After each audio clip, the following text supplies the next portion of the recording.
नमस्कार भावांनो, मी सुशांत मी काम करते सौदी अरेबियन ट्रक ड्रायव्हर म्हणून. तर माझ्या ट्रिप बद्दल तुम्हाला थोडीशी माहिती सांगतो आज की मी सौदीमध्ये कसं चालते म्हणून.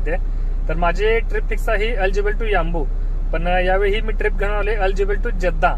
कारण आपली गाडी खाली होती याम्बूच्या पोर्टमध्ये, पण यावेळी याम्बूच्या पोर्टमध्ये जहाज लागलं नाही. आपल्या गाडीमध्ये असतं एक्सपोर्टचा माल, बाहेर देशातला माल, पण यावेळी जहाज लागलं नाही. जहाज थोडं लेट आहे, त्यामुळे आपल्या कंपनीनं सांगितलं की जद्दामध्ये या आणि जद्दामध्ये गाडी खाली करून जावा.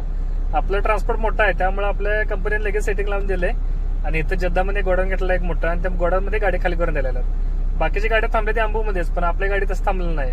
आपली गाडी जद्दामध्ये खाली करून जायचं आता, आणि हे आपले जद्दा खाली केले की आपल्याला परत दुसरा माल नसते एकंड, आणि परत आपली जायचं अल जुबैलला एमटी. ही टोटल माझी ट्रिप झाली 1580 kilometre Al Jubail to Jeddah, आणि आता हेच आणि 1600 किलोमीटर 1580 किलोमीटर उलट परत जायचं एमटी.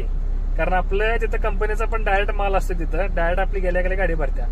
बाकीच्या गाड्या जे चालतात त्यांचा रूट असतं अल जुबैल टू याम्बू. याम्बूला गाडी खाली करून आणि परत याम्बूवरून भरणार, आणि जद्दावरून भरणार आणि रियादला खाली करणार, आणि रियादवरून मग अल जुबैल. पण आपलं तसं नाही, आपलं 1600 किलोमीटर एमटी, एक साइड लोड एक साइड एमटी. 1600 किलोमीटर आपण गाडी आपल्याला जायचं, काय टेन्शन नाही, काय नाही आपल्याला लोडचं. ते आपलं सिस्टम जरा बरं आहे. तर भावांना चला भेटूया अशा प्रकारच्या माहितीसाठी नेक्स्ट व्हिडिओमध्ये. फॉलो करून ठेवा आपल्या अकाउंटला.